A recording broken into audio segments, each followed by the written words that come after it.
What's going on, everybody? Welcome to the Tribe of Millionaires podcast. I'm your host, Jamie Gruber. And on this episode today, it'll just be me, solo, talking about one of the effects from the book, Tribe of Millionaires, written by my friends David Osborne, Mike McCarthy, Tim Rode, and Pat Hyben, and really the namesake of this podcast. If you read that book, it talks about the power of tribe.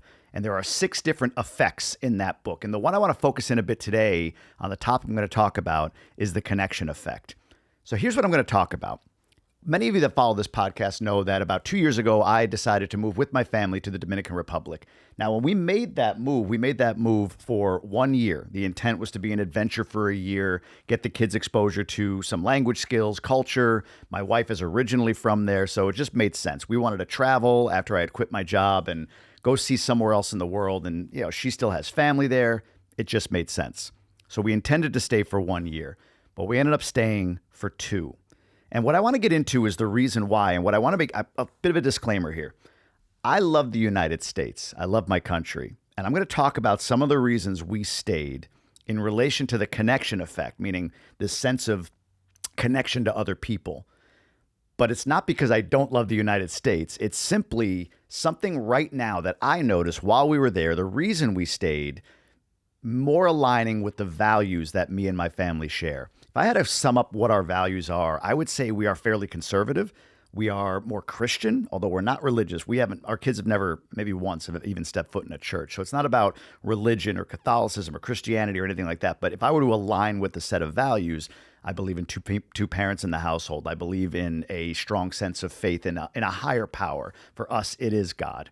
I believe in the concept of, hey, everyone can do what they need to with their life. Everybody can achieve what they want to in their life.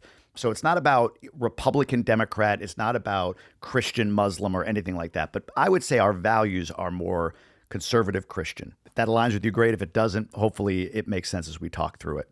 So when we went down to the Dominican Republic in 2022, it was August of 2022. We moved down for a 1-year adventure. We even went to the nines. We got first class flights down. We got a limo bus to take us to the airport in Detroit, where we were leaving from the night before our flight because it was an early flight. We got a suite at the Westin Hotel in the Detroit airport. And then when we arrived in Punta Cana, Dominican Republic, we got a limo bus to an Airbnb that we were staying at for 2 months while we found more permanent housing for the year that we were going to be there.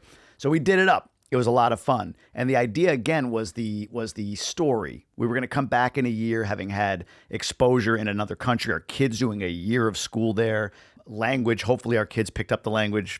I kind of knew I might not be able to as much since most of my day is spent like this, speaking in English, but I was hoping I'd pick up a little bit of the language.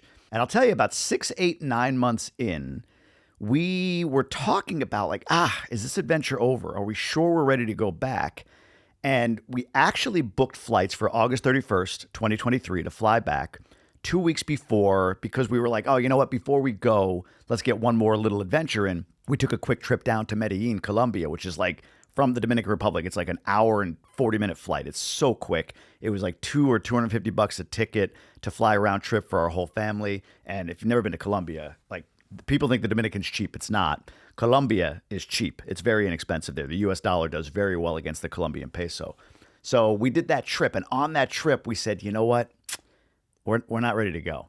So we came back. We canceled our flights on August 31st. We talked to the landlord in the house that we still are in to this day, and we decided to stay.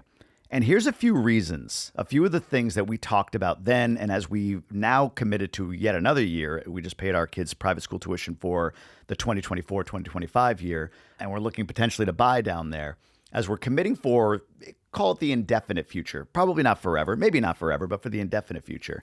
There were 3 things that popped up that I thought I would share. And I'll make the comparison to the United States. Again, not comparing one country better than the other, or the United States sucks and this is better, but just another perspective. So the first is the lack of polarization in the Dominican Republic. There is not this sense that there's a left and a right, and if you believe in one thing that might be left-leaning, then you must believe in all things left-leaning, or vice versa. There's not a sense that if you are of one race or another race, you're supposed to align with one political party or another political party. It doesn't really exist. And I'll give you a couple examples. There is a presidential election happening right now in the Dominican Republic. There are 3 candidates, the incumbent plus 2 others. One is a former president. I think the rules there are there's 2 terms as a limit back to back, but then you can run again later. Like, I don't think there's a limit to how long you can be a president. You can be it multiple times. But anyway, 3 presidential candidates that are running. And there was a debate recently the other night. Now, I don't speak Spanish, so I couldn't watch the debate, but I read the English recap of the debate. And this was a really interesting thing. All 3 candidates were asked about the border crisis with Haiti, all that's happening. If you're not familiar, Haiti is in complete unrest. Their prime minister was killed over a year ago. There was a new prime minister, not even a new prime minister, like a associate prime minister that stepped in. You know, he seemed like he was more trying to take control. He delayed elections. He wasn't democratically elected. Gangs took over. Those gangs aligned, almost like the mafia, like the 5 families coming together. Those gangs freed and broke into a prison and freed over 3,000 violent prisoners inside the country of Haiti. So I get questions all the time about, do you feel safe in the Dominican? I do. It's the same thing I would ask somebody here. Do you feel safe in the U.S. despite the Mexico border crisis? But what the Dominican has done is they built a wall. Controversial, I know. They built a wall. They have drones and infrared vision, night vision, to be able to monitor that wall. They've deported, hundreds of thousands of Haitians in an aggressive fashion. I actually see it. Where I live, when we go to like where our gym is, there are immigration trucks, which are, I don't know, these little almost like budget looking vans with a cage on the back. And you just see all these poor people shoved in the back of it being brought back across the border. It's sad to watch. It really is. And at the same time, this is a country, the Dominican Republic, developing itself. It's not fully developed. It's well ahead of Haiti and one of the larger growth countries in Latin America. I think about a 5% GDP growth year over year. And all 3 presidential candidates, when asked about this whole thing, said the same thing. We have to protect our borders. We have to make sure that we're not allocating limited resources that the government has to people that aren't legally able to be in the country. A lot of people feel a lot of different ways about the border crisis in Mexico. I'm going to guess that most listening to this probably align with what I think, which is I understand the humanitarian side, but I also believe a country has to have laws and a country has to have a border. That's what countries are. So to watch the lack of polarization, even in a presidential election, it's crazy to me. And amongst the people, it's the same. In the U.S., it feels like you align with Trump, you align with Biden. That's my savior. That's the person. That person's right and the other person is wrong. And all of the populace aligns under one of those two and shouts at the other side. In a place like the Dominican Republic, which is, again, a developing nation, people are aligned all together. They may have differences that they feel like, politically, but it doesn't fracture families. It doesn't pull people apart. It doesn't end friendships. They just have disagreements, or they see things a little bit differently, or they have healthy debate over, whatever topic it might be. And where their distrust lies is in government generally. Like, they want to make sure that their government leaders are held accountable, that there's no corruption, that what they say is going to happen happens, that they elect the right officials for themselves. So that polarization or lacking polarization is something that we really align with, and it's a reason why we decided to stay beyond the 1 year that we originally committed to. So that's one. The second is the sense of community. So we go back to the connection effect. The connection effect being, you are the average of those you surround yourself with. In the Dominican Republic, what we've found is kids play outside, friends come over, people just stop by. We stop by. Like, I remember my wife's uncle saying, "Hey, we haven't seen you." She's like, "Well, you haven't invited us over." And he goes, "Invited you? You just come. What are you talking about?" So if you think my upbringing in the 80s and 90s, like, that's kind of how it was. There was a comedian that said we used to call it company. Somebody would just stop by. "Hey, I was in the neighborhood. I wanted to stop by, see how the kids are doing." That exists there. Kids are always at our house. Our kids are always at other kids' houses. They're always playing soccer. They're always outdoors. They're always doing things. I bumped into a lady the other night that is moving from Tampa, Florida to Punta Cana, Dominican Republic. She's Dominican herself, moving back, has 3 kids. And she's like, "Man, we moved into this amazing neighborhood in Tampa. We bought there because we saw, a lot of families, tons of kids, great reviews. All the kids are inside. They're all playing video games. I don't see the parents. We don't see each other." So she wants that sense of community that she believes is in the Dominican Republic. And I validated for her. And my wife was there as well. Yeah, we actually do feel connected to people in that country versus here, even in our amazing neighborhood of Michigan. We had a couple of friends, but man, especially as weather got bad, you just didn't see people. There wasn't that sense of connection. So community, the connection effect from Tribe of Millionaires is another big reason we stayed in the Dominican Republic. And the third And this might be the most, I don't know, I'll have to try to explain this without trying not to offend, if you will. But the Dominican Republic is a developing nation. The U.S. is developed. What happens in a fully developed nation like the United States is at a certain point when all the needs are met, when there's really nothing to worry over, like, even the poorest people in the United States are the wealthiest people in the world. The United States has entered a postmodernist society, which is to deconstruct all current institutions and structures, including things like gender, like what's taught in school, all of those things. That doesn't exist in the Dominican Republic. And again, right now for us, we align with that. Let me give you a very clear example of this. Today, there's a lot of discussion in the United States around the LGBTQ community, specifically more so maybe the trans community. My take, and I think most people's take, is if somebody wants to identify as whatever they want to identify as, God be with you. Do whatever you have to do. You live your life. Again, conservative Christian values. To me, people can make their own decisions as adults.